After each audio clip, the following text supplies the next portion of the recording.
ധവളപത്രത്തെ ചൊല്ലി ഭരണ പ്രതിപക്ഷ വാക്പോര്. ധവളപത്രം നടപടിക്രമങ്ങൾ പാലിക്കാതെയെന്നും രാഷ്ട്രീയ രേഖയാണെന്നും പ്രതിപക്ഷം കുറ്റപ്പെടുത്തി. പ്രതിപക്ഷത്തിന്റെ ആരോപണങ്ങൾ മുഖ്യമന്ത്രി വി ഡി സതീശൻ തള്ളി. സാർ, ഏതെങ്കിലും ഒരു പ്രൈവറ്റ് ഏജൻസിയെ വെച്ചിട്ട് നമുക്ക് ഓഡിറ്റ് ചെയ്യാൻ പറ്റുമോ? ഇന്ത്യയിലെ ലോകത്തെ ഏറ്റവും പ്രശസ്തമായ ഓഡിറ്റ് ഓർഗനൈസേഷൻസിന് ഓഡിറ്റ് ചെയ്യാൻ പറ്റുമോ?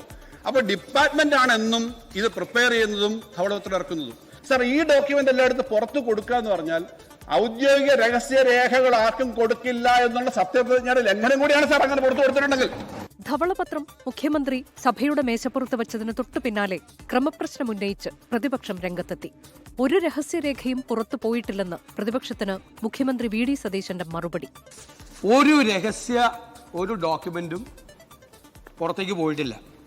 ധനകാര്യ വകുപ്പിന്റെ നേതൃത്വത്തിലാണ് ഇത് തയ്യാറാക്കിയിരിക്കുന്നത്. ക്യാബിനറ്റിന്റെ അനുമതിയോടുകൂടിയാണ് തയ്യാറാക്കിയിരിക്കുന്നത്.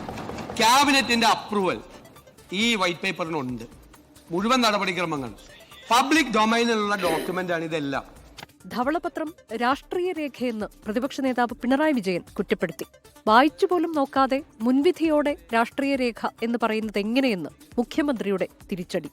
ധവളപത്രത്തിലെ വിവരങ്ങൾ പുറത്തു വന്നതിന് പിന്നാലെ ധനവകുപ്പിന്റെ ഫാക്ട് ചെക്കിംഗ് ഉണ്ടായില്ലെന്ന് പിണറായി വിജയൻ നിയമസഭയിൽ കുറ്റപ്പെടുത്തി. ധവളപത്രം ഇറക്കി കഴിഞ്ഞിരിക്കുകയാണല്ലോ, അതുമായി ബന്ധപ്പെട്ട ഒരു ഫാക്ട് ചെക്കിംഗ് ധനവകുപ്പ് നടത്തണ്ടേ? സാമ്പത്തിക നയം, ധനകാര്യ വിലയിരുത്തൽ, ഇതിനെല്ലാം അതിൻ്റെതായ നടപടിക്രമങ്ങൾ വേണ്ടേ? ഫാക്ട് ചെക്ക് ചെയ്തപ്പോഴാണ് മുൻ സർക്കാരിന്റെ കൗശലം മനസ്സിലായതെന്ന് മുഖ്യമന്ത്രിയുടെ മറുപടി. ഇതിനകത്തുള്ള എല്ലാ കണക്കുകളും അത് കൗണ്ടർ ചെക്ക് ചെയ്തിട്ടാണ് സർ ഇവിടെ അവതരിപ്പിക്കുന്നത്. ഫാക്ട് ചെക്ക് ചെയ്തപ്പോൾ പുറത്തു വന്ന കുറെ കൗശലങ്ങളുണ്ട്. ഇതിനകത്ത് ആളുകളെ കബളിപ്പിക്കുന്ന കൗശലങ്ങളുടെ ചില കണക്കുകൾ കൂടിയുണ്ട്. ആ കണക്ക് കൂടി ഇതിനകത്ത് പുറത്തു വെച്ചിട്ടുണ്ട്.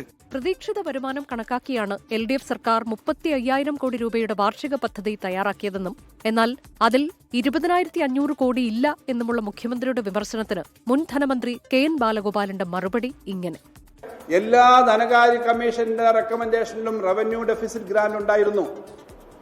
ഇതാദ്യമായിട്ടാണ് റവന്യൂ ഡെഫിസിറ്റ് ഗ്രാന്റ് നിർത്തുന്നത്. ഞങ്ങളെന്താ എവിടെയും പോയിട്ട് മുൻകൂട്ടി വലിയ ജോത്സ്യം നോക്കിയിട്ട് ഇത് കിട്ടത്തില്ല എന്ന് പറഞ്ഞ് കേരളത്തിന് വേണ്ടെന്ന് പറയണോ? സർക്കാർ ജീവനക്കാരുടെ പെൻഷൻ പ്രായം വർദ്ധിപ്പിക്കുന്ന കാര്യം തീരുമാനിച്ചിട്ടില്ലെന്നും കിഫ്ബി പ്രവർത്തനങ്ങൾ പഠിക്കാൻ പുതിയ സംവിധാനം കൊണ്ടുവരുമെന്നും മുഖ്യമന്ത്രി അറിയിച്ചു. 24 തിരുവനന്തപുരം.